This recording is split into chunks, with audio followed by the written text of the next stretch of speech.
themselves. So if you'd like to speak, go ahead.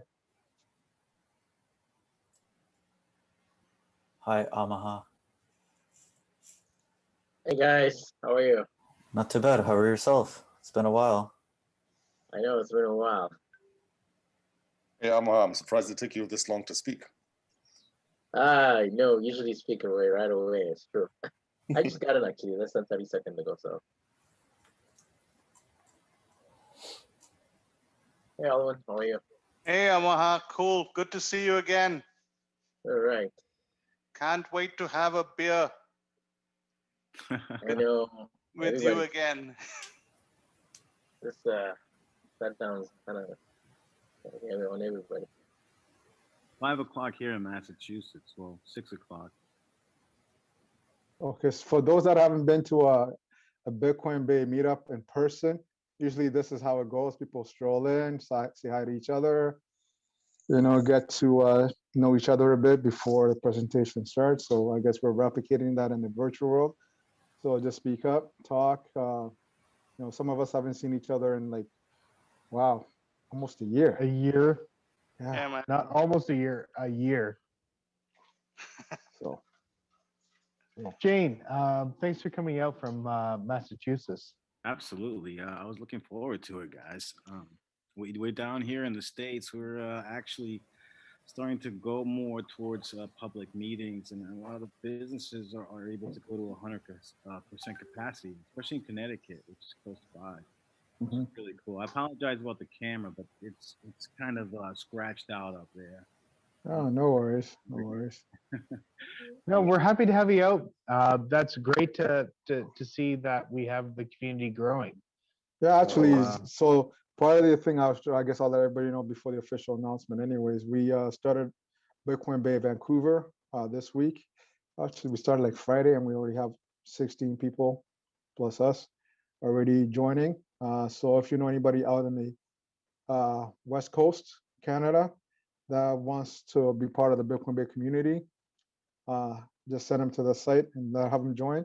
And I guess since we have people from Massachusetts there, I guess we might as well look at seeing if we can do a Bitcoin Bay Boston MA eventually. Yeah, and we're pretty big on it, and that probably falls in line with some of our time zone. So we have meetups in Kitchener, Waterloo. We have meetups in Mississauga, Ontario, Toronto, and then we also have meetups in Montreal, Buenos Aires, anywhere else that you might want to do. We have also meetups. Dubai. We have Dubai. Wow. And Silicon Valley. So yeah. So Boston MA might be the next stop. So if anybody's got something going that they want to talk about with education, some project they're working on, I want to make sure that everybody has an opportunity to talk about it. So if you have something that you want to mention here, this is your time. Speak now, forever hold your peace. It's not the end of it now, but very soon we will get into a decentralized finance discussion. To let you know, act accordingly. We are live streaming right now on YouTube.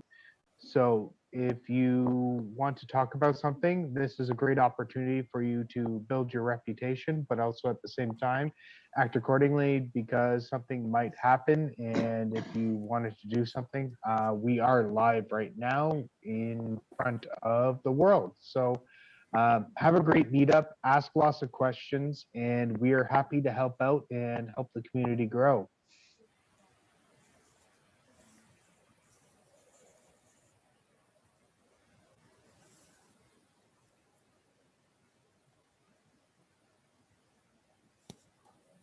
Maybe we can use this time if anyone has any community announcements that they want to post up in the chat or raise their hand and speak up for. Oh, okay.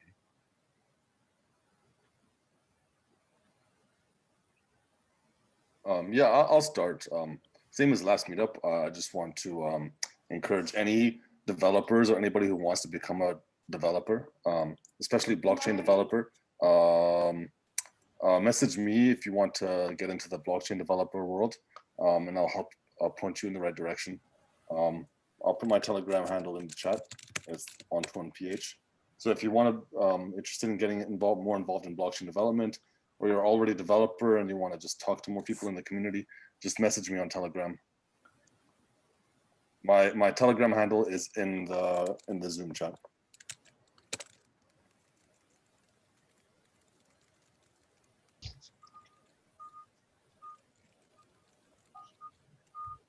It seems like a good idea to tell everybody about Louis B. What does that sound like? And also, maybe we can tell people about our story and what the Bitcoin Bay is. What does that sound like?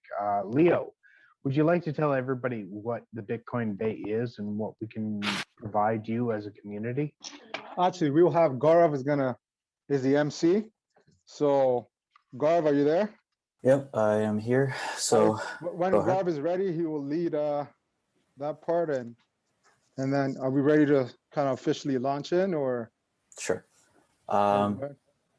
So a little bit about Bitcoin Bay. So I think most of the group knows us here as a community engagement group, but we're a lot more than that. And we have a exceptional and great mission in our lives to continue and build the world's largest blockchain ecosystem, starting here in Toronto. And that's we realize that there's a lot of potential in this tech. We realize that there's a lot of talented people who are building on this tech and are continuing to see great companies being built around the world. And we want to be here, part of that mission, to continue to grow that. So that's one of our core missions as a group. We are Canada's largest and longest running blockchain community, and we are also a blockchain consulting group. Like I mentioned before, we want to grow this ecosystem globally, and our home base is Canada. We want everyone to benefit from this. Just as a reminder before, this video will be on YouTube. Follow us on Instagram, Twitter, LinkedIn. We're also on Telegram, WhatsApp, Signal groups. We are also on YouTube. If you have any questions, feel free to join those media channels and shoot us a message. We will be gladly to help you out in any way possible that we can. We are in partnership with a great female woman we like to call Louis B. Just wanted to also take this time to say Happy International Women's Day. Louis B is in Toronto, Ontario. She runs an OTC exchange, OTC desk. If you are looking to buy Bitcoin in the Toronto area, this is her contact details. She is mainly located at 275 Spadina Avenue. She can do a face-to-face transaction for Bitcoin. We understand that there's a lot of people in this group who are now outside of the city of Toronto. So if you're looking to do some sort of OTC transaction within your region, feel free to reach out to us. We will find the right people within your area because we do have lots of networks around the world, and we can find you the proper person if you're looking to do an OTC transaction for your first time. But for the time being, we do have Louis B who supports us in the city. She's really awesome. So feel free to hit her up. She's great. How do we help as an organization on our end? Well, we focus on many different key areas, but some things we can for sure help you with in your journey on building on blockchain technology is product development, building decentralized applications. If you're looking to get into buying and selling crypto or different kind of alternative coins, we can definitely help you with your cryptocurrency trading strategy. If you're looking to build out an idea with your ideation system, we definitely help out in that. We also have a great network of investors within the space. So we are definitely, if you've got a project and you need some funding for that project, get in touch with us. We have great investor relations within the city and around the world. Also, if you're a small merchant who owns a shop and you're looking to adopt cryptocurrency technology, how can we help you on that journey? We also have helped small local businesses test and use cryptocurrencies. So if you're a small business, we can for sure help you out with that request. So feel free to get in touch with us regarding that. We've got a talented team here. If you can see, we've got Leo, Antoine, Jerry, Alwyn, and myself, the core team behind Bitcoin Bay. We already talked about community announcements a little bit, but maybe we can squeeze in a couple of people right now. If you've got any sort of community announcement, a project you're working on, if you're a co-founder of a company and you want to talk a little bit about that, now might be a good time. Maybe we can squeeze in a couple of announcements before we get onto the presentation. All right, can I go? Yeah, go for it. Okay, so I guess I mentioned this earlier. So on the community engagement part, Bitcoin Base is growing. So we, for those that aren't aware, we have Bitcoin Bay Montreal, Bitcoin Bay Dubai, Bitcoin Bay Silicon Valley, Bitcoin Bay Toronto or the GTA, with Bitcoin Kitchener, Waterloo, Buenos Aires, and we have now launched Bitcoin Bay Vancouver. So if you know anybody in the West Coast that is looking for a crypto blockchain community, please have them join that as well. And I think we might, with interest, if you guys know a community or a city that is actually looking for has a vibrant crypto space and they want to partner with us, they want a Bitcoin Bay chapter there or a community there, let us know, and we'll work with them to see if we can actually build, help them build the community there for one. Upcoming events that you guys should look out for is we have the NFT coming up 2 weeks from now, and we all know NFT has been a hot topic lately. So our timing is great. Actually, we planned this before. We planned our calendar for the 6 months before actually all this craziness was happening. So I guess we planned right. So we have NFT coming up in 2 weeks. Also mark this on your calendar. On April the 5th, we'll be doing crypto and taxes. And we have we're putting together some tax experts. One that we've locked down is a tax expert that basically is from the US. We have to lock down one from Canada, and maybe another elsewhere. But once we lock them down, April the 5th, basically is crypto and taxes. So keep that on your calendar. It'll be around tax season anyways. So have your questions ready and you can ask these experts about your crypto holdings and how to actually deal with them from an individual or personal perspective and from a company perspective as well. So that's my part of the community announcement. And actually, one more thing. Happy International Women's Day for all the women in the blockchain space that are building and doing great things in the space. And believe me, there are very few of you that are women in the space anyways. And hopefully the ones that are in doing things, shining light, that'll get more women into the space. And again, it'll create a more of a balanced and holistic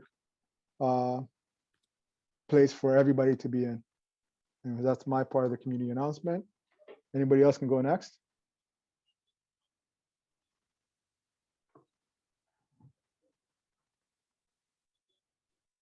Leo, do you mind if I speak? It's Dawood here. Go ahead. Hi, on that, thanks. On that topic of International Women's Day, there is it's going to be called out shortly through IT World Canada. They're going to be recognizing women in crypto and blockchain in Canada, Canadian women. And so if you know of any that you would like to nominate for that recognition and or are one that would like to self-nominate, please do go to just look up IT World Canada or ITWC Women in FinTech /blockchain, and you'll find the information online. Thank you. Thank you. Anybody else has anything to announce? Hey guys, this is Shane. I just like to reach in and try to learn what I can from you guys and help where I can. But what I am looking to do is, and this fits in perfectly with you guys here, where I am, I'd like to start to incorporate the blockchain and state-run organizations and things like that. For instance, you know, everything from the court systems on to the DMVs and everything like that. And also, I'm extremely interested in the decentralized finance sector here. Raising capital is another big thing that we've started to learn. So whatever you guys can enlighten me on, I'd be happy to reciprocate with whatever I know in the space. I'm basically coming from the brick and mortar, started out in the hemp cannabis space, and then started to realize that the cryptocurrency was going to be how we were going to do business moving forward in the future, and going away from most fiat currencies. So to give you an idea, we're looking to do non-fungible tokens, which is, like you said, perfect timing in a couple weeks. And we're looking to do charitable things with the non-fungible tokens. One of the projects we're working on is building tiny homes for homeless veterans. And we're looking to kind of tokenize that and take advantage of the technology and the way to kind of go outside the box and raising capital to help out most folks, rather than seeing a lot of this investment going to the wrong places. What I like about the blockchain is it kind of shows us all the transparency that we're looking for now. Thank you, Shane. Are you based in Ontario, Canada? Where are you based out of, and how can people help out with what your cause is? So I'm based in Massachusetts.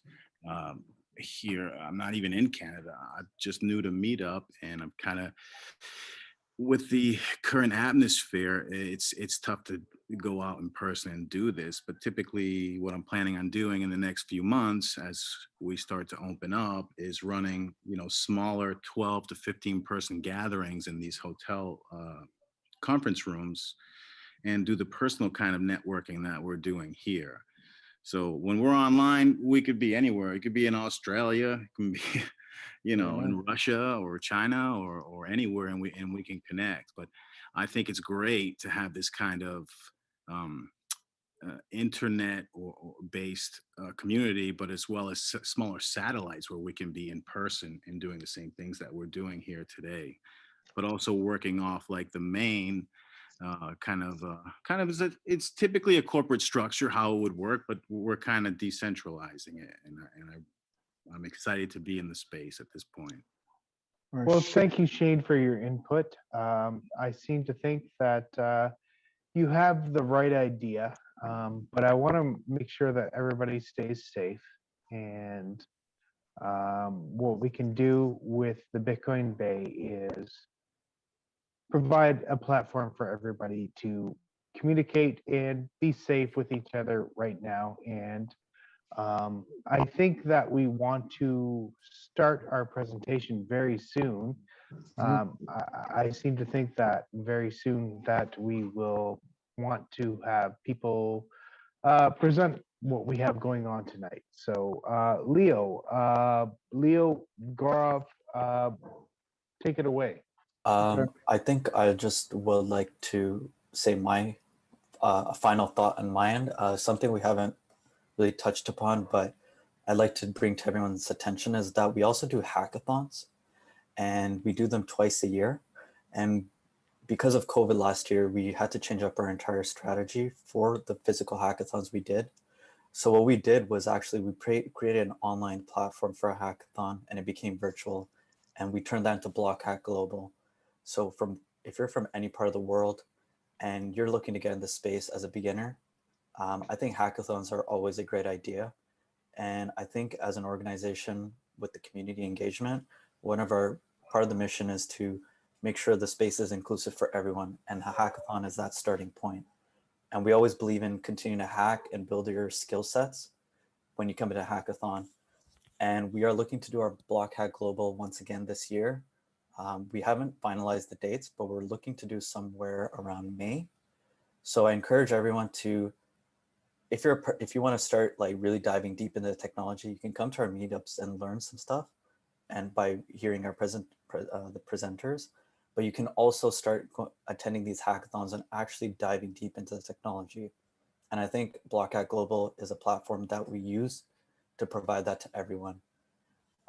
If you're looking to get involved as a volunteer with BlockHack, please feel free to reach out to me. You can shoot me a direct message in this chat, or you can find me at gorav@bitcoinbay.ca, and I will put that in the chat group. Also, we are looking for interns at the same time.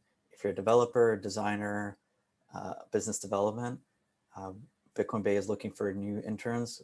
We've helped support many interns in the past who have gone on to work for better and bigger organizations within their field.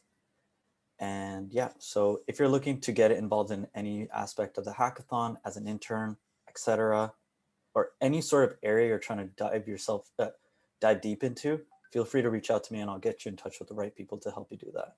I will put my email in the chat, so feel free to reach out. That was my final thought, and Leo, you can take it away. All right, so I'm hoping all, go ahead. Leo, Yep. just one thing. Can we throw a link in there to some of our community chats and also our YouTube channel? Yep, Antoine or any of the other guys, can you guys please take care of that for Michael, please, and thank you. So while they're doing that, I think most of my panel is here, so I'm gonna quickly call out their names and we'll take it from there. So I have today, we will have Victor Lee. I don't see Victor in here, but if he's there, you please chime up, Victor. Victor, basically the bio is Victor became interested in blockchain and crypto in 2014. After taking blockchain courses offered by University of Nicosia and Consensus, he was convinced that this decentralized technology can change the world for the better. In 2015, Victor co-founded the blockchain community group at CPB-IB, or CPP Investment Board. For the Canadians, those are the guys that manage your pension. Victor was also part of a 5-person blockchain pilot team that conducted a feasibility study on enterprise blockchain application. In 2019, Victor co-founded the DeFi Toronto meetup group to advocate decentralized finance as a use case of public blockchain. DeFi Toronto has over 680 members.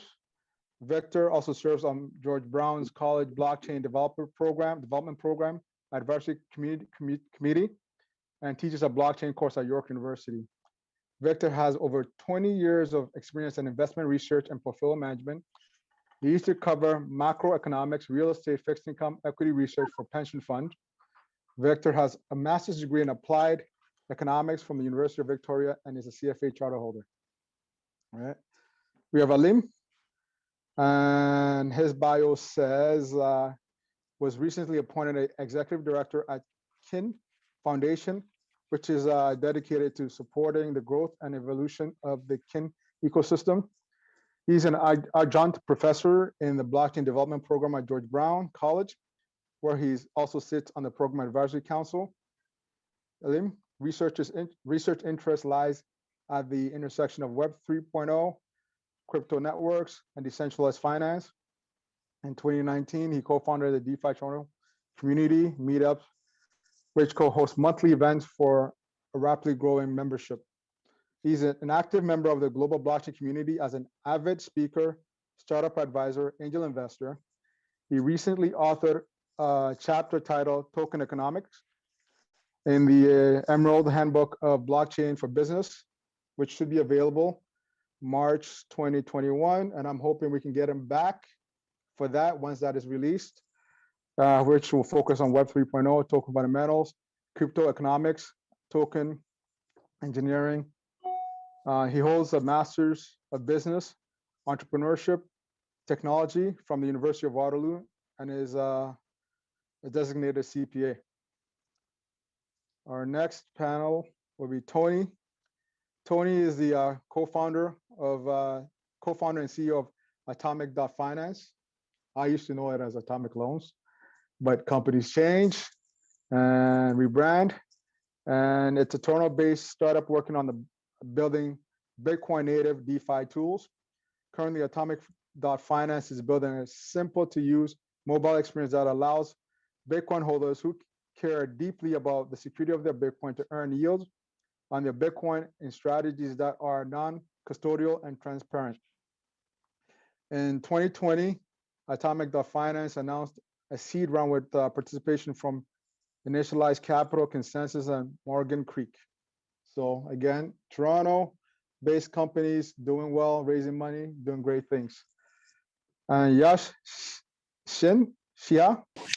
Sinha, close enough. Okay, my apologies. Is a blockchain developer who has been in the space since 2017. He has worked on a handful of DeFi protocols and served as the head of quantitative strategies at Kryzen, which was acquired by CRIX.io in 2019.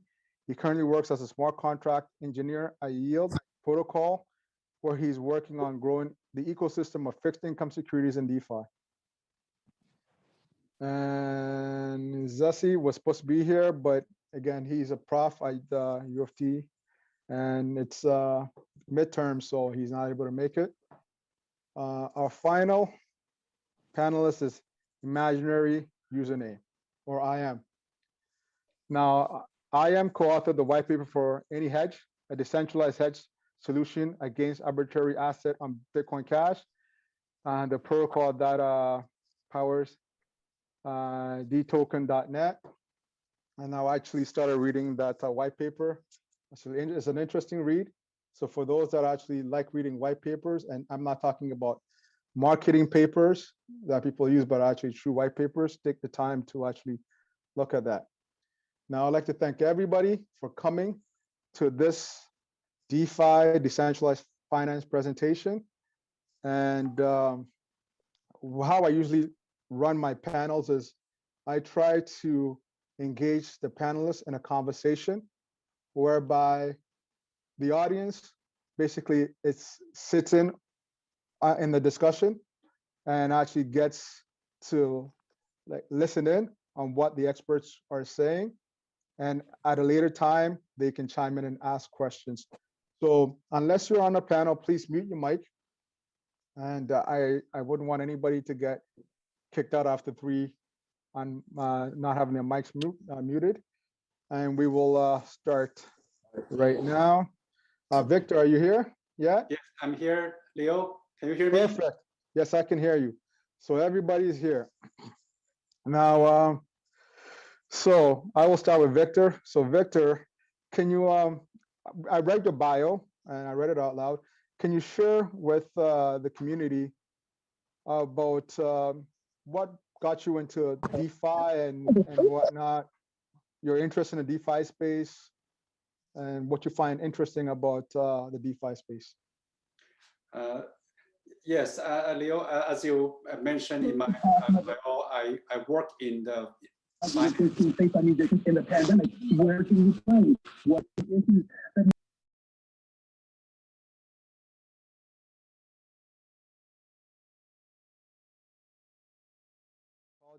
Okay, as you mentioned, I work in the investment industry, basically financial service industry, for over 20 years.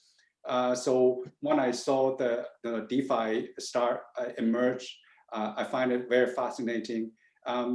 One thing you can think about why the DeFi is so important is Bitcoin itself is a decentralized asset, but because some of its programming language limitation that doesn't allow to build a very decentralized financial service. I know Tony and some other founder working on trying to solve the problem. But if you look at the space, there's a lot of DeFi DeFi projects try to address what is lacking in the Bitcoin ecosystem. Basically, is the service relate to decentralized asset, for example, exchange, lending, insurance, and all those things. And so that's got me interest. In the fall of 2019, when I met Alim and some other folks, we feel that strongly that DeFi is a really promising use case of public blockchain. So we end up forming the DeFi Toronto meetup.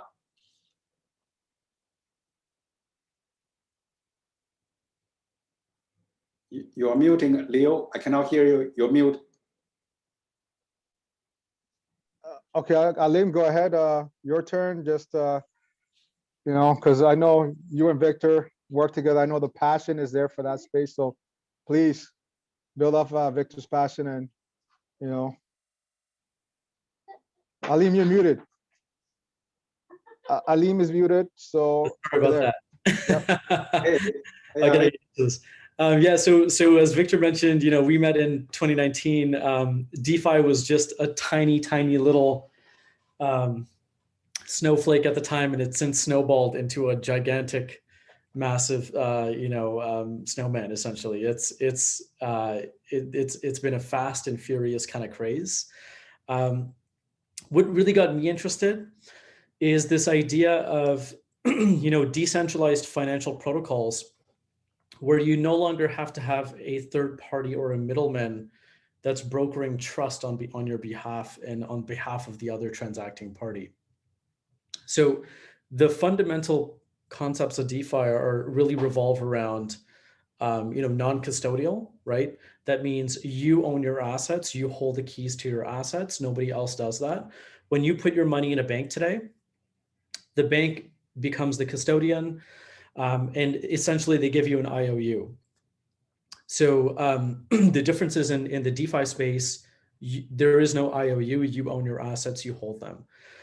The other element is it's decentralized, right? So there's no centralized party that controls the network and controls the flow of value.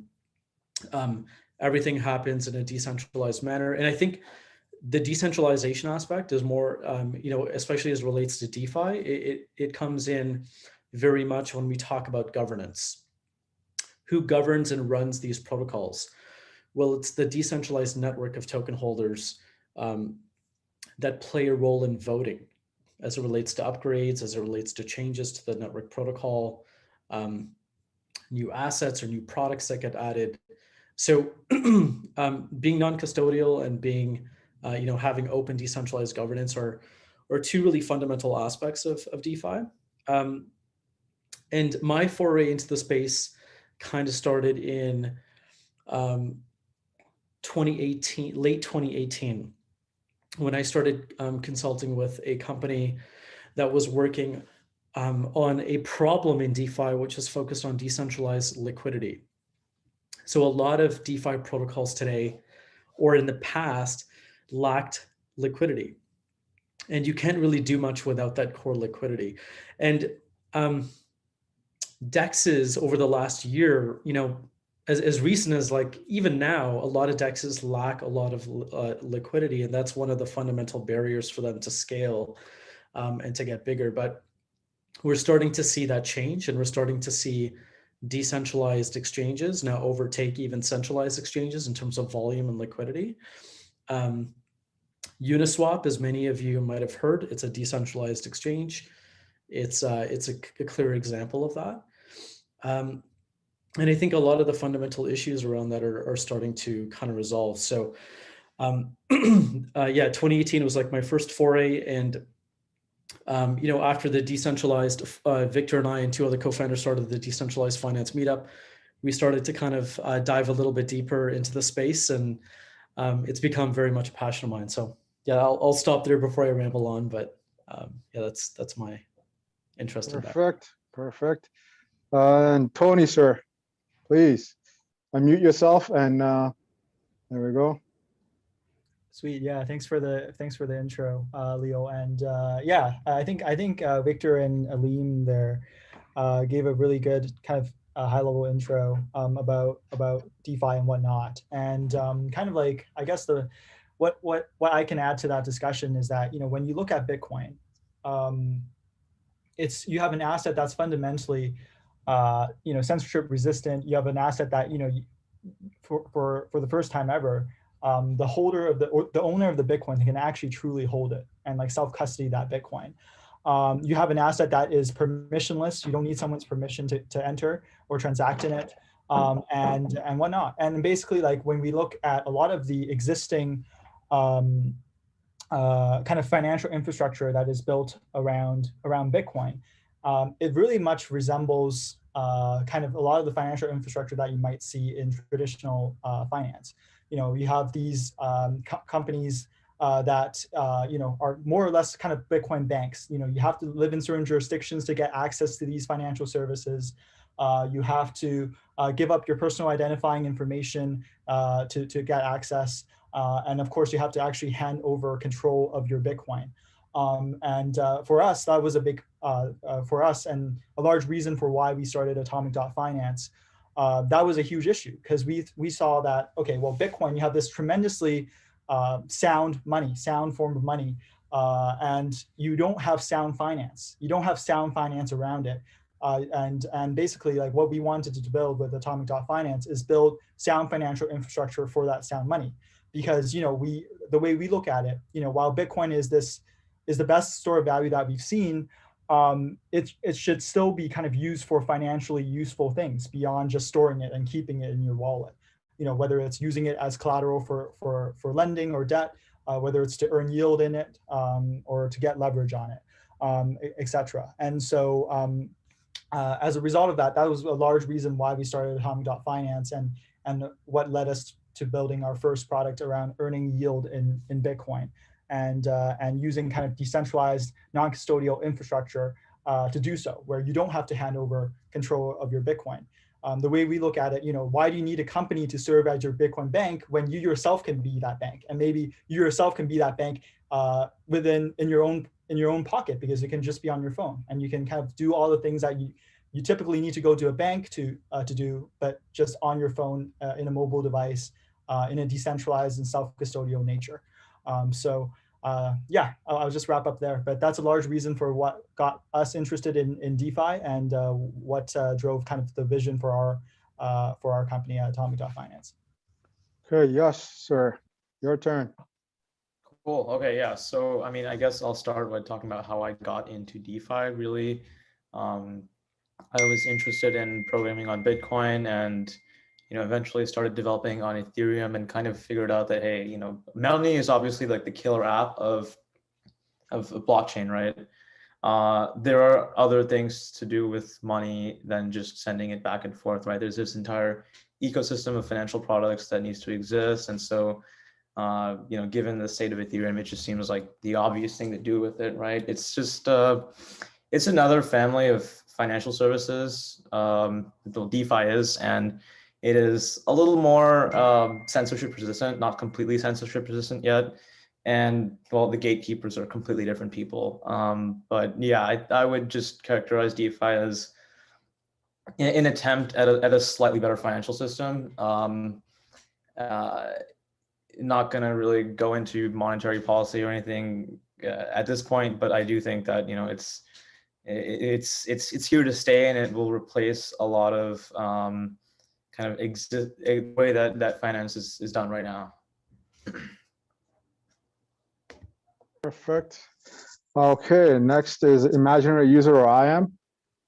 Please. Hi. So thank you guys for the opportunity to let me introduce.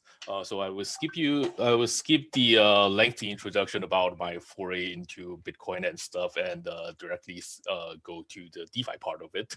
So the way there is no video because I prefer to keep pseudonymous. The way I got into this quote unquote DeFi, or broadly defined as non-custodial finance using crypto assets, is from a completely different angle. So before everything, I am a Bitcoin Cash fan, and our entire platform is built on Bitcoin Cash. So the problem that we're trying to solve here is that we are trying to make Bitcoin Cash a good form of money for the world. And to get to this good form of money for the world, it needs to retain several of the desirable properties. It needs to remain permissionless. It needs to remain non-custodial. But one thing that people have always talked is that there is the value is not stable, and it is very difficult to use in commerce, and that has been a long-standing problem. So people are saying that, well, you can go to Tether, you can go to USDC or something else, but those are not permissionless, and so you lose a lot of your desirable properties. And so when I look at that being a major factor, that prevents Bitcoin Cash or indeed any other permissionless crypto assets from becoming money for the world, and what's actually driving the value of most of these assets, which is speculation, I figured that why don't we actually marry these two together, just like in traditional futures and options markets, where if people want to seek stability, what they actually do is that they transfer some of that risk to speculators who want to take that risk, and it's a win-win. You want to take more risk, you want to lever up, you get it. If you want someone else to take the risk off your hands, you get it.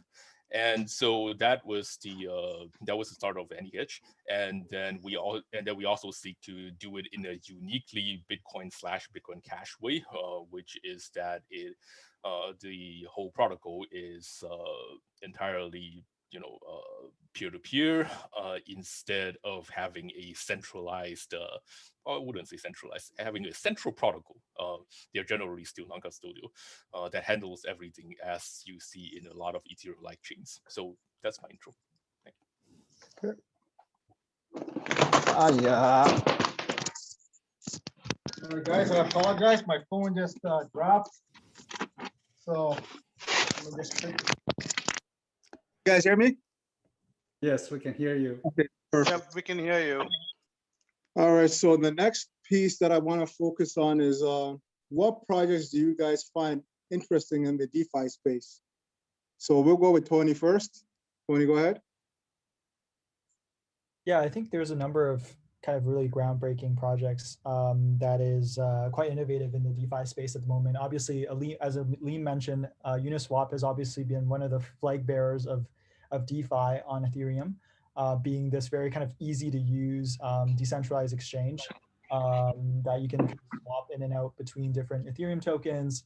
I think MakerDAO, I think was probably arguably the first DeFi project. And I think, that, the concept of, a decentralized stablecoin has and always will be probably a very interesting kind of primitive that will be, very important moving forward in the DeFi space. So I think those two are still a couple of my favorite projects. Not necessarily the cutting edge stuff that's coming out on a daily basis these days, but definitely I think probably the two most important ones. Okay, Yash, next. What do you Yeah, so I'm a big fan of Shared Stake, which is a Ethereum 2.0 staking as a service solution, which essentially allows anyone to participate in staking for ETH 2.0 without having to, meet the 32 ETH minimum and, manage their infra and the uptime of that infra. And it seems like, they're, of course, one of many companies that are trying to do this, like Rocket Paul and Lido, but they've got, I think, a good vision as far as like what does progressive decentralization look like, and like what does soft governance look like. So it's a pretty new project, but one that is interesting to me. Full disclosure, I am a part-time contributor and an investor in this company. Another one is, of course, to continue talking my own book, Yield Protocol, because Yield Protocol is basically the only functional fixed rate lending platform on DeFi right now. And I think people don't really realize the importance of fixed rate lending right now, but they will very soon, because with the advent of yield farming, right, you can borrow, maybe you can borrow at like 5%, 7%, 6%, you can borrow stable coins at this rate. It's a variable rate. And then you can go and, put that in some yield farm and earn like 100, 200, 300%, whatever, right? So it stands to reason that over time, this arbitrage will close, and that the rate at which you borrow money at is going to just go up to like 100%, right? The rate you can borrow at and the rate you can farm at will eventually, if there's some sort of market efficiency, it will converge. and then people will start to realize that, hey, maybe it's not such a good idea to do everything with variable rates, and that's why I'm very bullish on yield. Perfect. Victor, sir? The area I find it fascinating or potentially could be very useful for in the DeFi space is synthetic asset. You think about it, now in the traditional finance, there's a lot of asset, even the financial asset are very limited by where the exchange is. For example, if I want to invest in Tencent, it's listed in Hong Kong exchange. I could buy the ADR, but it's not the same thing as I directly buy the Tencent exchange, because they are not listed in Canada and in US. So I don't have direct access. In some asset, some of the European asset, stock and financial asset, they don't even have ADR in North America. So we don't have access to it. So if you can create a synthetic asset that track the price of those financial assets that is not available to you. For example, if you live in China, I would imagine it would be very difficult for you to buy Apple stock, because most of Chinese residents have no exposure to overseas market, the exchange. So if you can create a synthetic asset that tracks the price of the financial asset, and everyone in the world can invest in it or exposed to it, I think that is going to be very disruptive and good for create this global liquidity, rather than all the financial products are limited by national boundary or depends on where the exchange is located. So there's two derivative or synthetic asset product that I'd like to follow. One is synthetic. Another one is UMA, Universal Market Access. Okay, perfect. Lim? Sure. I think what Tony talked about, which is just around decentralized exchanges and stablecoins like DAI and Uniswap. I think those are two types of core infrastructure for the DeFi space. The DeFi space can't really exist without decentralized exchanges or stablecoins. So I just wanted to call that out as like how critically important that is to DeFi overall. When I look at projects in the space that I really have an affinity for, I like projects that have a really simple user experience and allow you to do a lot with your tokens. So for example, Yearn Finance, I think it's yearn.finance, is kind of like this front end where you deposit your tokens into either a vault, or you can do a lot of different things, but you can essentially earn a yield on your tokens, and basically the protocol will move your tokens around to different other protocols that will use that liquidity. You can earn basically, your funds are basically shifted between DYDX, Aave, and Compound, and it's basically you're lending your tokens out, you're getting interest on that, and then they have decentralized insurance as well. So I like that they have a very simple interface. It's non-custodial, and you can effectively do so much with your tokens. Another one that I'm really interested in is, Victor kind of alluded to this with, synthetics. When I look at token sets effectively mimic index products, right, in traditional finance.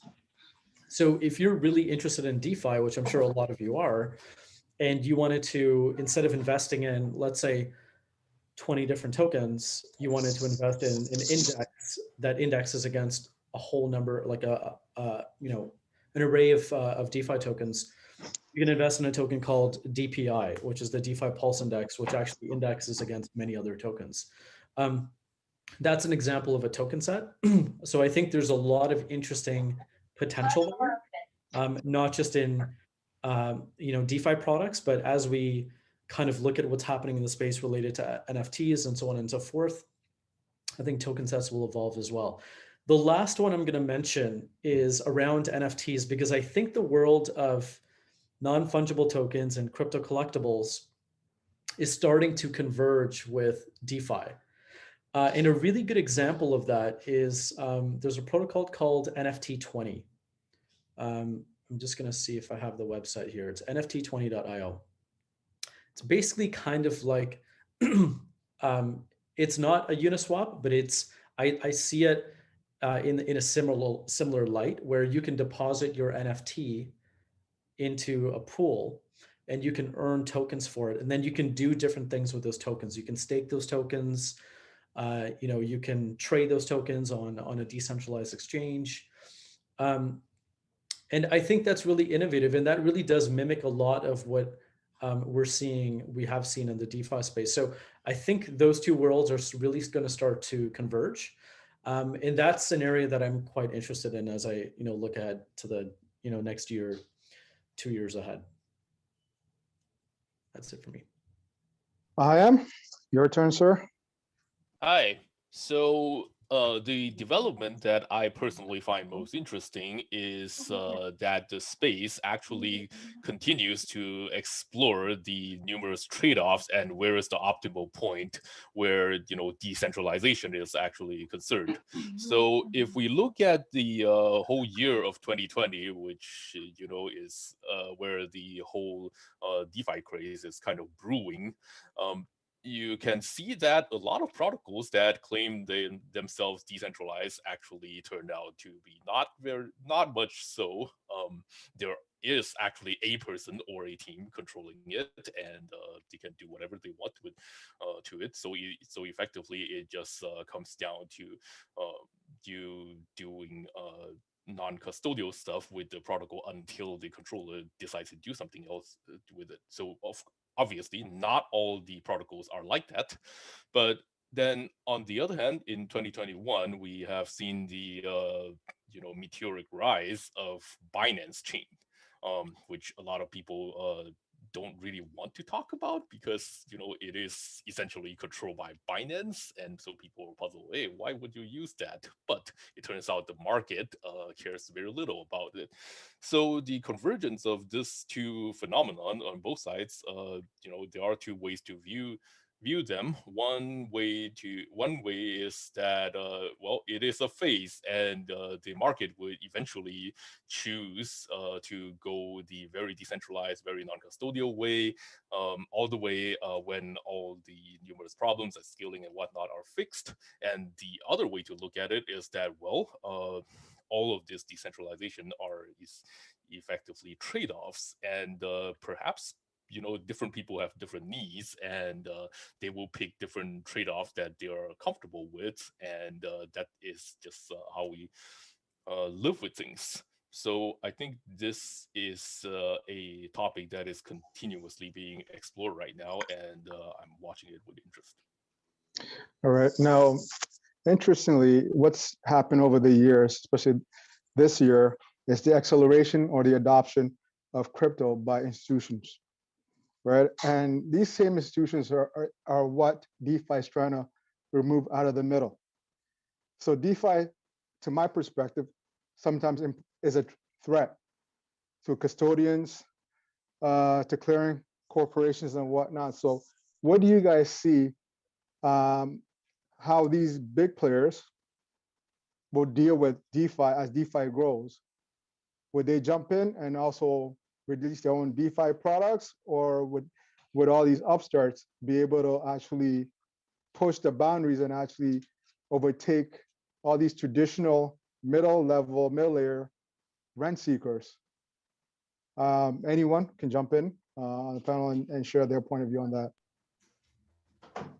I can start, I guess, if no one else wants to volunteer. I think we're already seeing institutions launch their own DeFi products, right? So a couple of notable ones are decentralized exchanges.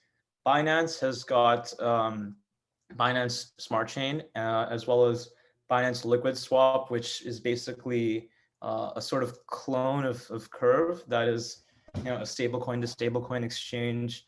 FTX has Solana, right? So we are already seeing like institutions trying to get their feet in the door, and I think, you know, just by virtue of the amount of capital they have, institutions can still remain somewhat prominent within this realm as well. But you know, Binance Smart Chain is not replacing Ethereum, right? So it's not like they can take over in the same way that, you know, they can't reestablish the monopoly that they have right now, but they will still remain large and relevant. That's my take. What I'm trying to get at is that Binance is fine, but when you look at a company like JPM or Goldman, right, their business is sitting in the middle of transactions and making money off transactions. So Binance basically technically is in the crypto space. So traditional big money center institutions, to me, DeFi kind of also plays a threat to them, and other than the lending, derivatives, or asset management side. So like, what is the thought process? What do you guys think as these entities start to actually see that people are actually moving towards that route, and it's actually peer-to-peer to an extent, or whatnot? What do you think these institutions are going to do to respond to that? Will they go to regulators and try to get more regulations put on it, or do you think they will actually adopt and actually start to shift their business model towards reflecting that? Or like, that's what I'm trying to pull. They will fight back for as long as they can, and until, you know, the inevitable happens. Yeah. So, you want to go first, or? So yeah, maybe I'll just quickly chime in here. Yeah, I think, you know, when the crypto space kind of first came about, you know, we had there were a lot of centralized entities that were basically, you know, trying to be fiat on ramps, right, into the crypto world, into native crypto assets. I think what we're starting to see today is DeFi on ramps, right? There's been a lot of talk, and there's been a lot of many organizations that are trying to bridge the world between institutional finance and DeFi. And so we're starting to see a lot of CeFi to DeFi, you know, kind of bubble up in the crypto space. And they're basically, you know, these entities that are going to help bridge the gap. I think there's still a lot of barriers to entry for traditional institutional organizations. Caitlin Long just did a podcast on Unchained with Laura Shin. I believe it was last week or the week before.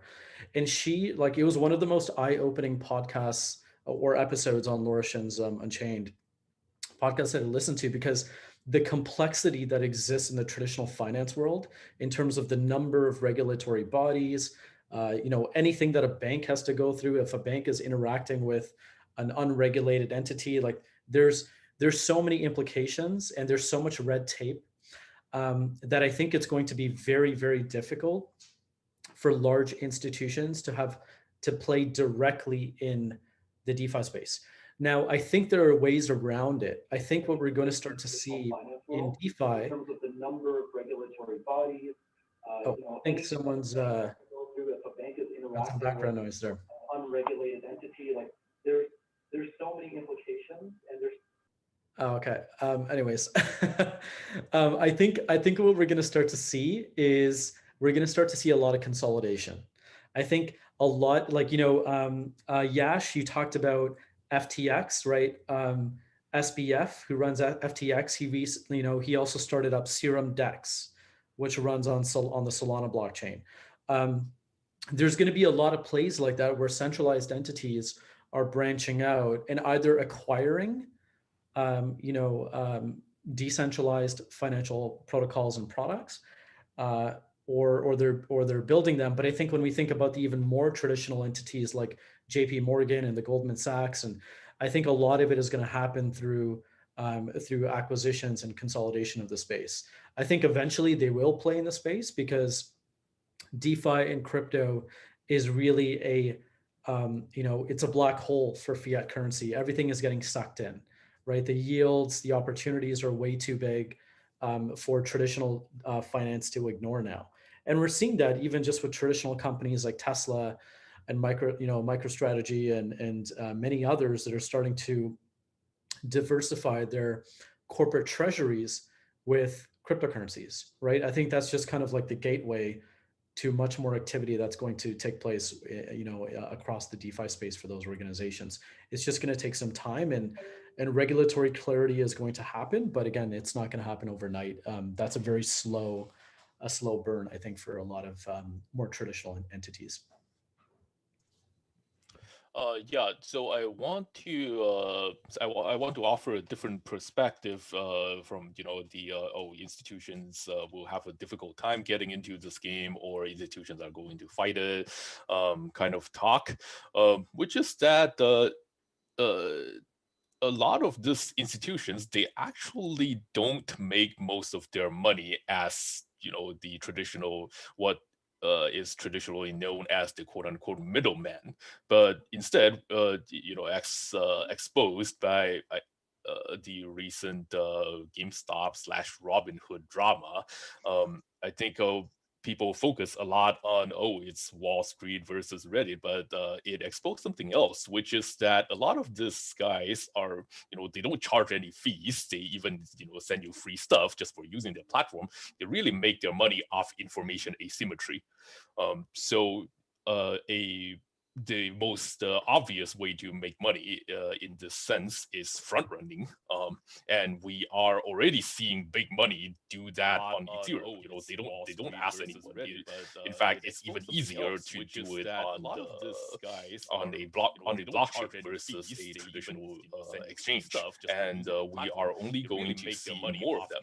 So yeah, a lot of the really big institutions like JP Morgan might have their hands partially tied because of regulation, but capital is just going to flow to where it's the most profitable, and information asymmetry is a great way to make money, so we are going to see big money flowing that way no matter what. That's my 2 cents. Victor, you want to add anything to that, or is Victor there? Victor, I think you're on mute. Can you hear me now? Yes, we can. So, yeah, so traditional finance is subject to a lot of regulation. It's not entirely their fault. It's more of the government, So why do banks subject to so much regulation, so many regulation? Well, one reason was for consumer protection, right? Because they are middlemen, because there's a risk of corruption and people take the money, consumers' money, and sell them, scammy products. So there's subject regulation, which this objective can be partially achieved by blockchain-based product that, for example, Mainland protocol or other DeFi protocol can provide some guarantee that the middleman cannot, even the portfolio manager cannot run away with investors' money. So that part, it can partially addressed by blockchain. The second reason why we have some regulation is for political reason or for censorship. You can think about government don't like you to do certain things, or you don't want to send money to certain entity, and that part will be quite difficult. I don't think government were willing to give up that control. As you often hear the term that our financial network, banking network are oftenly weaponized. Even payment network like SWIFT or PayPal, once it go to involve in the geopolitical tension, they often use as a weapon to achieve their political objective. I think this one is probably most difficult for the central legacy finance to overcome, because the government, unless the government willing to allow them to do reduce the restriction, I think it's very tough for them to compete with decentralized finance.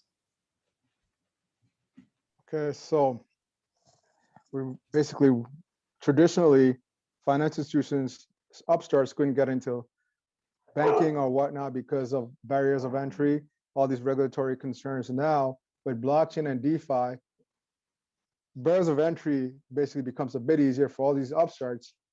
These old legacy institutions are basically still tied to all these legacy rules, is what I'm still hearing. And from what I'm hearing is that eventually some will acquire all these new players, or regulations will adapt to impact all these new players. Now, that said, which part of the DeFi or financial service ecosystem do you guys see really as the sweet spot for DeFi? Is it savings, lending, insurance, derivatives, or trading, or DEX? Like, what do you, each one of you see as a space that is the sweet spot right now for DeFi? Tony, you want to start? Yeah, sure. I think like obviously there's certain parts of the financial stack that are more developed already in DeFi than others. So exchange is very well developed, spot exchange, whether it's Uniswap or 0x, those kinds of systems. Lending is already very well developed. I think right now we've seen a larger push towards like derivatives and kind of like some of these like higher order financial primitives. I think take more center stage lately.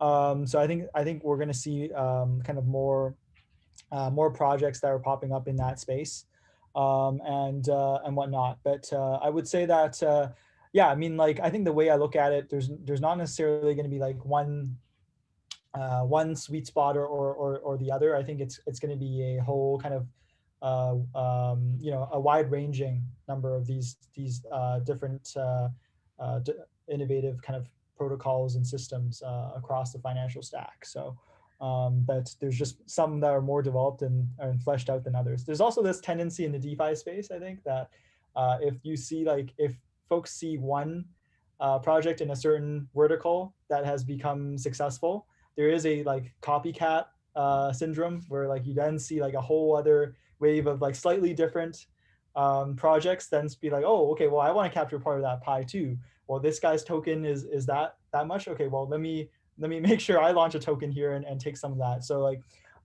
so yeah, I think that's something that we're probably going to be seeing. I guess that's just like what happens in a free market and whatnot.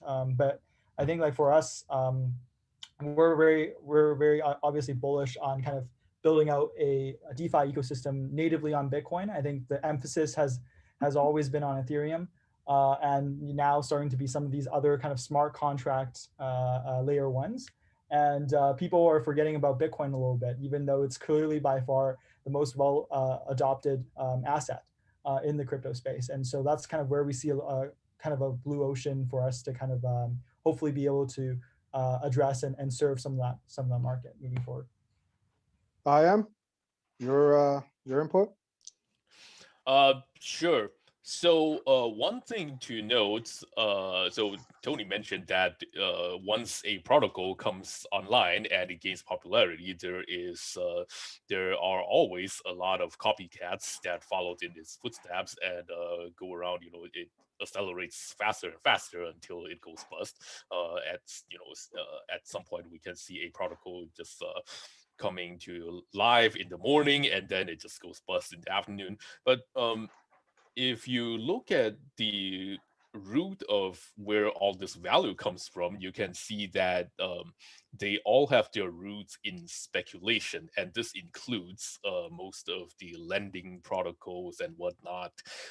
You are lending out your assets, and people are borrowing these assets in effect to bet on other protocols in different ways that they want, and this also includes derivatives. So if you view them through this lens, then it is easy to understand why there are so many of these copycats, because well, if you copy something that is hot, then you effectively have a new asset that people can speculate on, and there is demand in the market for that. So they will keep popping up until this fact is changed, and I don't see that changing anytime soon. Which depending on what you want, it might be a good thing or it might be a bad thing. Victor? If I think that the banking service, what are the most profitable for bank, I would definitely say that lending, especially like mortgage lending, probably the most profitable business for them.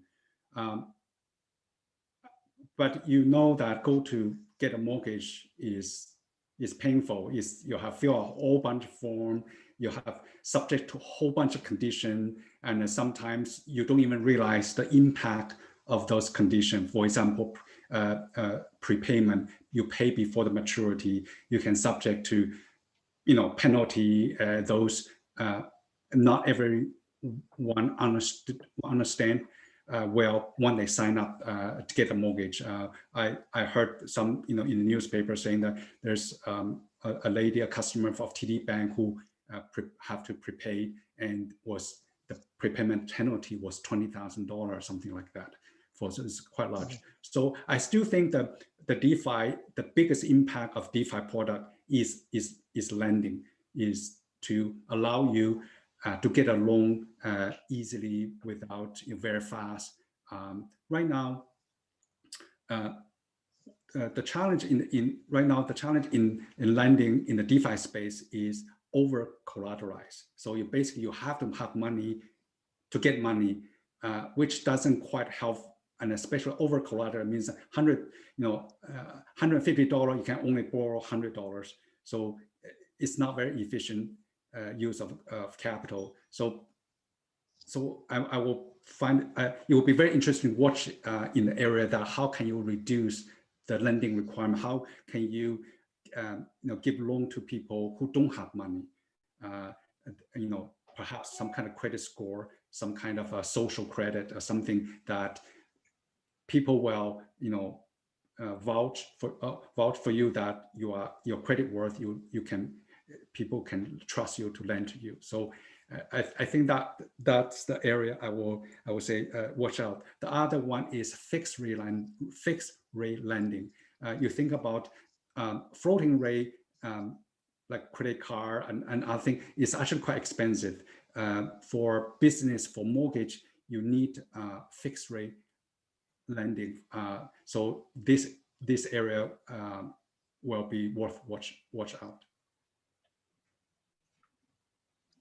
Okay, so Yash, you want to add anything to that? Yeah. And then after that, I'm going to say the sweet spot, or perhaps one of the most interesting areas right now, is liquidity mining. And liquidity mining gets a lot of flack, some deserved and some not, because it is essentially this idea of creating, governance tokens, ICOs 2.0, as people would call it, and giving them to users of a new experimental protocol, right? I think this is an interesting experiment in, one, community building, and two, just compensation for risk, right? Like everyone is launching a DeFi protocol these days, right? So how do you convince someone to put $1 million into an unaudited smart contract? Well, you compensate them for the risk by way of this governance token. So it's a really interesting phenomenon. And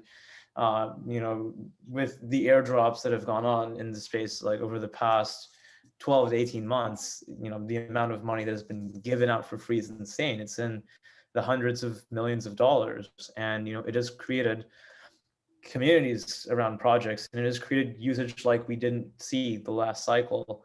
And these tokens actually have a use, right? They're used, for so-called governance of a protocol. So the whole phenomenon, it just makes for, a very interesting case study in incentives, right? Convincing people to use your platform, because broadly speaking, whether I have a DEX or Tony has a lending platform, we are actually still in competition with one another, even though we do different things, because we're all competing for liquidity, right? And it's the same liquidity, right? So this is really an interesting approach of tackling that. Alim?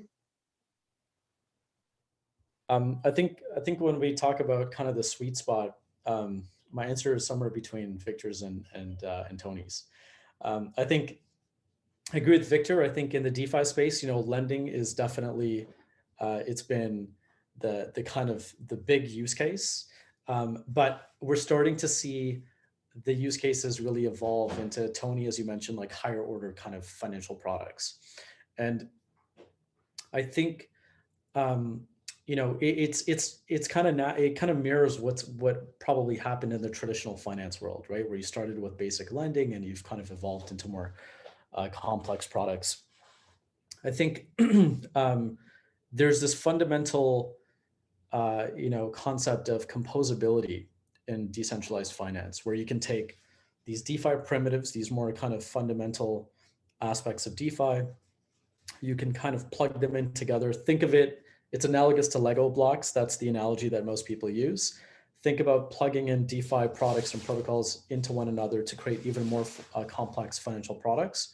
So I think that is, that opens the floodgates for all sorts of new financial products. And what I'm really excited about is products that we haven't even seen before, products that don't exist yet in the traditional financial kind of system. So I think that's going to be really interesting. And, I think overall, the DeFi space still has a long way to go to really mature.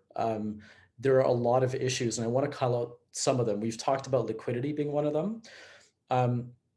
Another one that people maybe don't talk about enough, but we hear about these things that happen all the time, are smart contract risk, right? Where you have a lot of vulnerabilities because smart contracts that underpin a lot of DeFi protocols aren't, just aren't audited well, or they haven't gone through like formal verification or proper checks and balances to ensure that they're airtight and rock solid and bulletproof.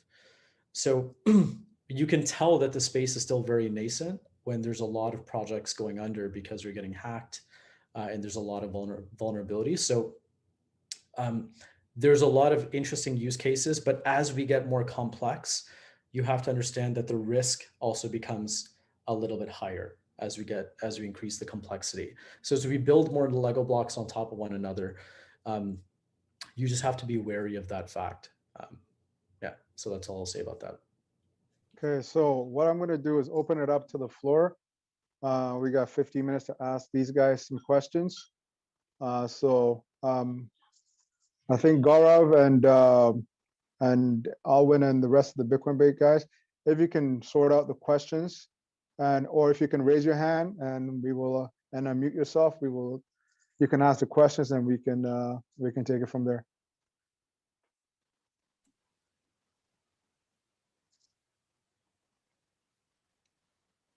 No questions? Let me see if I got any questions in the chat. There's one from Dawood, but Dawood, if you're around, I'll leave it to you to ask directly. If you're not around, I'll say, why are stable coins essentially DeFi participation? What are the best stables to get into the space with? In terms, is fiat tethered stables? Do you see much traction opportunity for CADT versus USDC or USDT? So there's that question, but if Dawood's around, then we could. Well, you've already asked it, so I guess it doesn't need to be there you are, Dawood. Sorry. I'm here, but you did a great job. I guess that what I was asking is just for people getting into the space. We talked about stable coins. Why are they so important to get in? They're a great on-ramp to get in the DeFi space.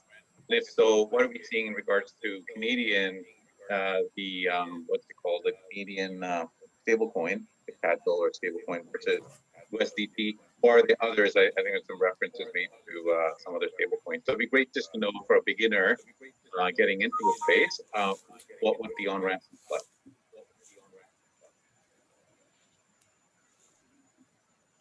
So maybe I can quickly chime in there. There's lots of different kinds of stable coins. The two primary are kind of decentralized stable coins, very much like MakerDAO. I think Guy a little bit earlier on in the session. that's fully decentralized. It's got a decentralized mechanism that keeps the peg to a dollar. And then you have asset-backed or fiat-backed stablecoins, right? USDC is an example of that. In Canada, we have QCAD. I think there was a bank in Canada that just issued the first stablecoin called VCAD. I believe that happened last week or the week before. And the government of Canada, the Bank of Canada, is currently working on a central bank digital currency, which is another type of stablecoin. So there's a lot of different kinds. I think the easiest are the the dollar-backed stablecoins. Those tend to be the ones that you use for fiat on-ramps. So USDC, CAD, etc. But if you are trading a native asset like Ethereum, let's say, you can use that to trade for DAI. There are some risks with the kind of more fiat-backed stablecoins like USDC and CAD, where there may be ways that the government can potentially track your transaction, and you may have to KYC at certain points when you're interacting with more traditional organizations.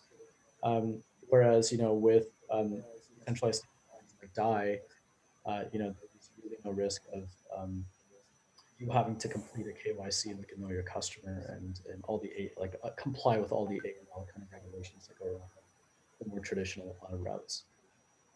So hopefully that answers your question. I'm not sure. It does. Thank you very much. And if you don't mind, I have another question.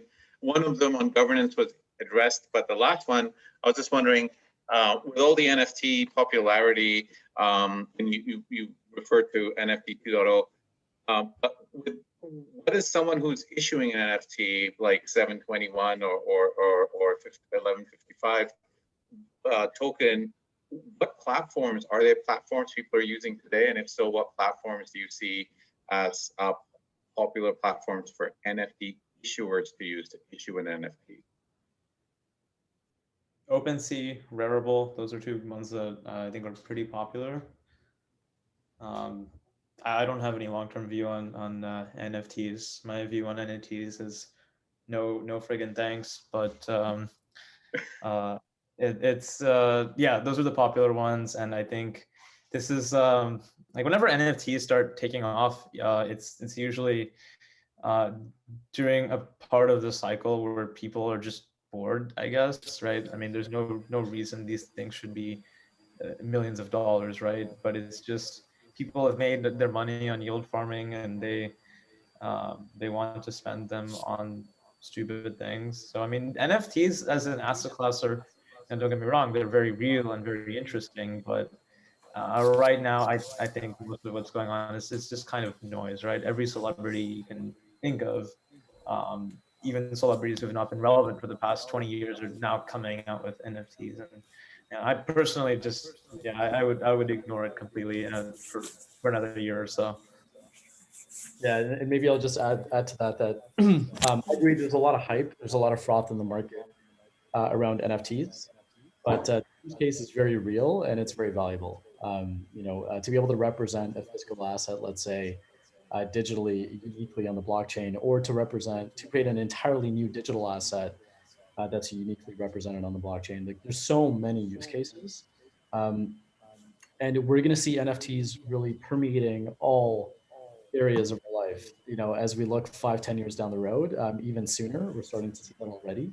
I think there's huge potential there. So I wouldn't discount it, but I do agree with you, Yash. I think there's a lot of hype and froth in the market right now. So you got to be. What if I screenshot your NFT and make my own? What are you gonna do then? I mean, yeah, I'm just trolling you, but you get the point. It wouldn't. I mean, it would be a different asset, right? It would be. I mean, if you looked it up in any blockchain, it would be the same asset, right? So that's the beauty of an NFT. It can't be replicated. Right? Here, can I have a plug to our DeFi Toronto? We have a meeting coming up on March 18, Thursday, and we have a theme focused on NFT. So please join us on the March 18th. One of the blockchain that dedicated to NFT is Flow. The company behind CryptoKitty, the Dapper Lab, create a separate blockchain, and apparently the NBA create this Top Shot NFT was issued on Flow. But interestingly, that almost all the NFT was priced in Ether, which I find it quite interesting. Almost like the Ether become the NFT, the medium of exchange. I want to go back to the question about stablecoin. Stablecoin, the question is, why do DeFi need a stablecoin? Well, there's a three reasons why stablecoin is quite important to the DeFi space. The first one is as a risk shelter. So you have crypto asset like Ether and other asset that's very volatile. Perhaps for some reason you want to reduce your risk exposure. Without stablecoin, it means that you have to convert back to cash, the fiat currency, but which you basically leave the ecosystem, the blockchain ecosystem. With a stablecoin like a Tether, you're still in the ecosystem. So it reduces the friction, it's more convenient. So that's number one. Number two is also related to convenience.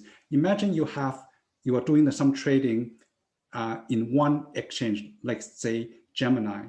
If you want to move your fund, your token to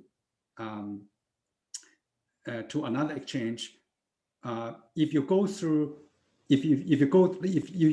have US dollar asset, then you have to withdraw to your bank and then move the money to another exchange. It's quite cumbersome. So what you could do is that you instead of sell your asset into US dollar, you sell to the stablecoin, US dollar based stablecoin, and then you just transfer your stablecoin from one exchange to another exchange, just like a crypto asset. So that's also make the transfer of your fund between exchange more convenience. The number three, the value, the utility of a stablecoin is in terms of lending. So if you try to borrow money to do something, it's better to borrow in stablecoin because you know the value of the stablecoin is by definition more stable. So if let's say if you borrow $100, the interest rate is very attractive, is 5%. Well, except 1 year later, the asset you borrow is not in stablecoin, increased by 100%. Then your liability, your debt burden is increased so much more. So you rather borrow in stablecoin if your income, your revenues is in fiat, right? If you're running a business, your revenue is in a stable coin in fiat, then it's better to borrow, use stable, so you match your revenue with your liabilities. Yeah, actually, I wanted to make another point on stablecoins and why they're important. There's actually a couple of different types of stablecoins, and there's like, so they're used for different things, right? DAI is an algorithmic stablecoin. You can think of it as crypto dollars. It's not backed by any sort of dollar.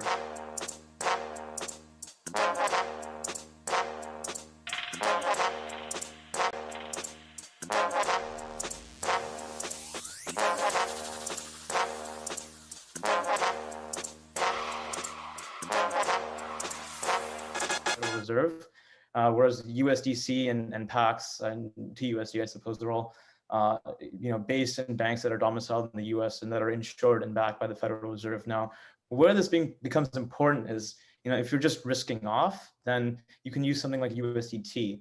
But let's say, for example, that you want to make a large purchase, right? Maybe you want to buy a Lambo or something, I don't know. But in that case, you would actually use the onshore dollar. You wouldn't use Tether. because if you sell into Tether, well, Tether, you can't actually really redeem it anywhere. So you would have to go to an OTC desk, and the OTC desk would quote you some spread of like, 50 bips or something, right? And so you lose additional money at this juncture, and you would be forced to sell Tethers at the prevailing exchange rate rather than getting the one-to-one exchange rate. Now, if you have USDC, then you can just send the USDC to Coinbase or to Circle, and you can get, for 300,000 USDC, you will get $300,000 in your bank account, right? So for actually transacting and for spending money, onshore dollars are the best thing, right? For kind of, for leverage and for risking off, then crypto dollars, offshore dollars, these all tend to work pretty well. Are you talking about from a US residents perspective, or do you talk about from you can't redeem Tethers anywhere really. Yeah, like you have to sell OTC, right? USDC, there are you can actually redeem it instead of having to pay prevailing exchange rate for it.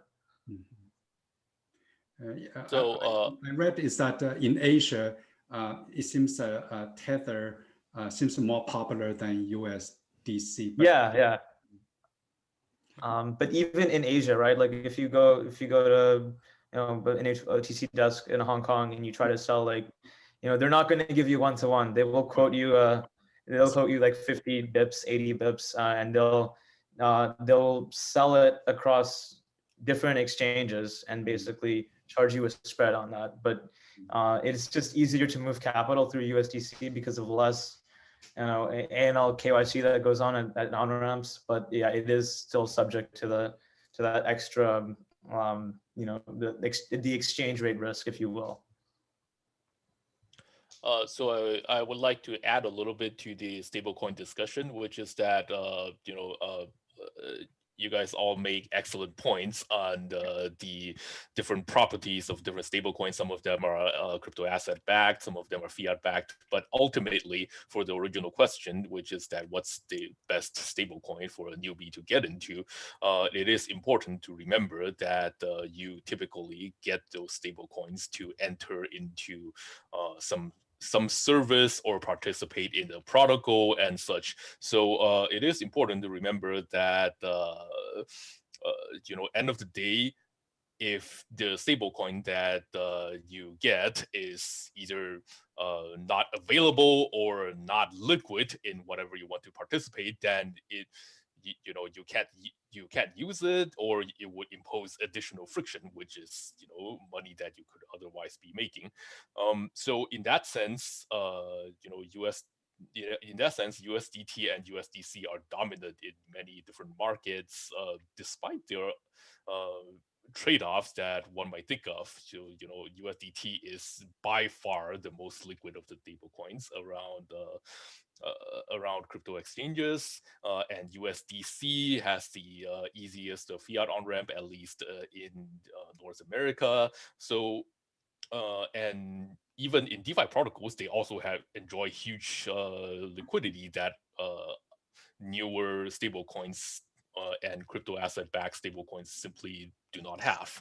So it is important to remember those points and weigh them against the fundamental differences of their protocols.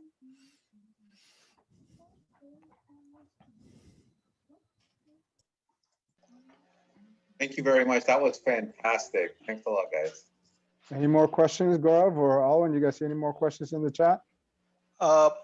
Leo, before any questions, I'd like to put in a few words myself, and this goes to all of you guys, Victor, Tony, Alim's not around, but Dawood, you, and Robert from Crypto Education. It's not more of a question, but more of an observation.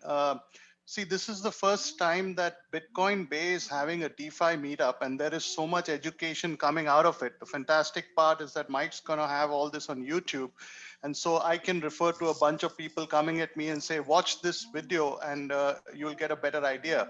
But the reality is, Victor, you guys have a meetup once a month, which is happening next Thursday. And then we are having another one on NFTs too. There is no real channel for people who are new to DeFi or NFTs who are here today and getting bombarded with such high levels of stuff from every one of you, due respect, that I feel the onus is on all of us to be able to have something for a beginner, especially in these times of Bitcoin when prices are going crazy, to be able to start them from what they know about getting a wallet and getting some Bitcoin and trading on Binance, to be able to understand better all the way from stable coins to NFTs to DeFi and the crazy stuff, up to the depth that Yash you've spoken about, et cetera, so that a sort of a better way is incorporated for everybody. And I would welcome all of you with ideas and participation, or just pinging in our Bitcoin Bay groups when you guys have such meetups. And I do realize that I myself got lucky with this because of you, Victor, and Joseph and Ed and others, so, because I myself was not that fast, and of course Tony, you too, with atomic loans and everything else. So it takes time for people to get there and to get to speed. And being some of the leaders in the space, everybody of you, we need all the ideas we can to be able to create such videos and create such content and be able to guide people deeper and faster and better into the space. So that's just a comment while I look around for more questions from everybody else. Thanks, guys. Gaurav, do you see a question? Leo, perhaps I do. Go ahead. Sorry. Victor, go ahead. Okay, so given that this session is for particularly for newcomer, perhaps I want to highlight some risk in the DeFi space. There's a three type of risk whenever you engage in a DeFi application, let's say Compound or MakerDAO. The first one is already some of our speaker already mentioned, is the smart contract risk. So the software itself can have a vulnerability. It can be hacked, can be exploited. You could lose money, or you could be even lock up. Like say there's smart contract has a bug and suddenly make the fund inaccessible, like you cannot take them out. So that's number one risk. So it's a software risk. The second one is liquidity risk. As you hear earlier, that some of our speakers talk about liquidity. Every DeFi application require liquidity. If you don't have liquidity, it's very difficult to provide service between the lender and borrower, different between insurer and insurees. But liquidity, especially for new product, has not been tested out. You don't know will run into liquidity problem or not. In the legacy finance, we have central bank as a backstop to step in to provide the last resort of liquidity. So if there's somebody guarantee or protect that risk. But in DeFi space, sometimes you may not get that protection. So be aware of the liquidity risk. When everyone try to get out, you may not be able to get out. Number three is centralization risk. Not all DeFi applications are truly decentralized. Some applications have certain right. Some of them are more basic. For example, the admin, the founder can shut down the application and return the fund to you. So that's probably less worrisome. But if you don't carefully, especially if the application, you don't know who is behind the application, and they wrote a code, they give themselves a admin key, and they can change the rule of the game in the protocol, you could also take on risk, you could lose funds. So just keep those three type of risks in mind when you see very attractive yield, on DeFi product, 100%, 1000% return. Just be aware what's the risk you're taking. Okay, that's it. I think there was one big question. I don't know if someone could answer this, but It's from Charles. I'd like to use a service to earn interest on my stablecoin whereby I can take a loan out from the service to my Canadian bank and pay the loan from the interest I've earned on my stablecoin. In this way, my principal is retained and I have a way to earn income on my crypto interest I've earned. Would you recommend this as a good way to withdraw crypto to fiat? Secondly, I've been researching Celsius, but I'm curious if anyone has comments on Celsius or other services to use. I can try to take a stab at this. I think the question being asked is essentially how do I do interest rate arbitrage, borrow at the cheapest rate possible, and then put it somewhere where I am essentially not subject to, like where my principal is not put at risk, right? So, I mean, and again, I'm not recommending anyone do this, but you could do this if you take out Did someone mute me? Someone muted me. Anyways, I'm back. Take out a huge line of unsecured credit, buy stable coins with it, put the stable coins into a lending platform, and take out a loan on either Aave or Aave, right? Or Compound. And maybe you want to borrow ETH or WBTC, right? Assuming you want these exposures. Even if you don't want these exposures, it doesn't really matter because you're only borrowing it, right? So you don't have exposure to these, but you can deposit them into platforms like Badger or Shared Stake. Keep in mind you will need ETH for the gas, but now you have your principal is still dollars, right? You are paying some interest rate, 5%, 7%, whatever, but keep in mind it's variable. And you've borrowed an asset that you put into this yield farm where you may be earning 100%, 200%. And since you're depositing ETH or BTC, and your loan is denominated in that same currency, then you're not really taking on any additional risk besides smart contract risk here. So in theory, then you could just farm that coin and use that to pay back your interest and then keep, whatever remains, right? You could make a decent amount of money doing this. The only real risk is the smart contract risk. And then when you want to close out your position, you just, unstake from these platforms and go back into native ETH or, WBTC, and then use that to pay back the loan on your lending platform.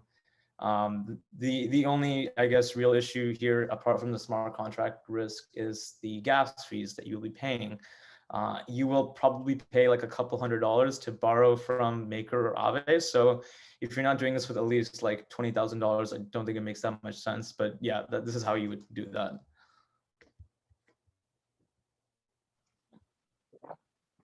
Any other questions? Can I go back to the Charles question?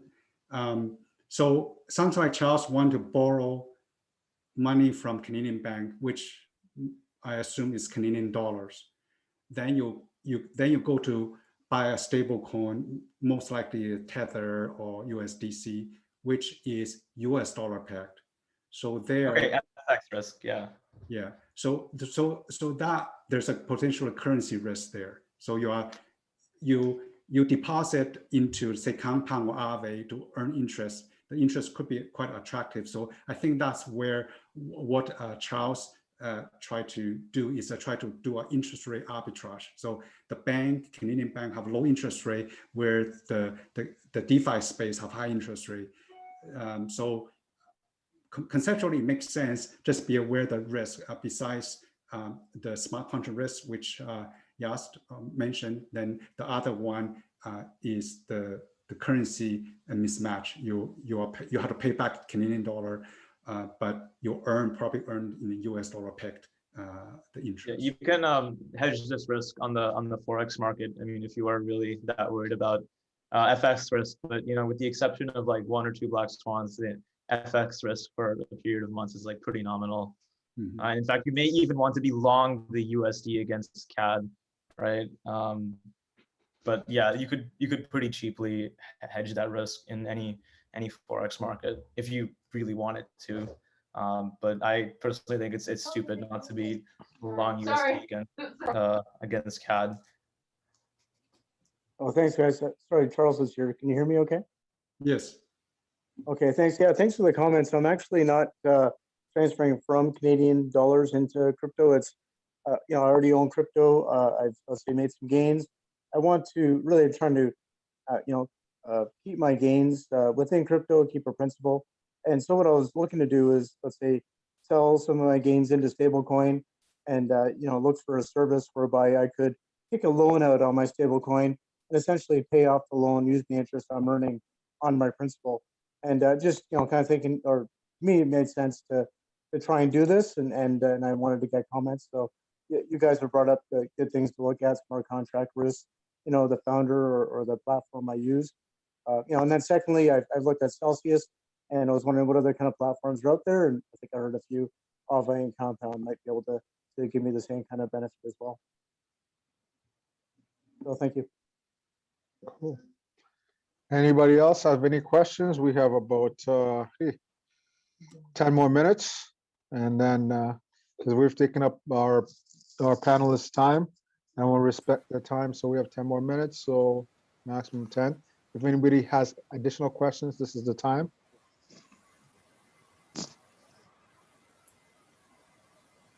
Gaurav, any questions in there? No, Yash, just last thing Yash said was check out yearn.finance. Tony had to drop off. So we've just got Yash and Victor holding it down for everybody. Okay. Well, so let's not give them too many more questions. I think they've given enough information and we thank them for their time. Okay, so then if that's the case, I guess I will thank everybody for coming, especially all our panelists. We were all educated today. And on the behalf of Bitcoin Bay, myself, and the rest of the core team, thank you guys again for sharing your knowledge. And I will be reaching out to you guys again or bugging you guys again for something else. So please be receptive and accept my emails and on my calls. And if I can help you guys in any way, shape, or form, please also reach out to us, myself personally as well. Most of you have my email address. I am Josh, Victor, Halim, and Tony. And again, I do appreciate you guys actually joining us today. And one thing is this, please join DeFi Toronto if you haven't already. And basically go to the NFT this week, or is it next week, or on the 18th, and also come to ours. But again, as a meetup group or community engagement in the crypto space, we all have to support each other and educate the masses so that we can grow the space.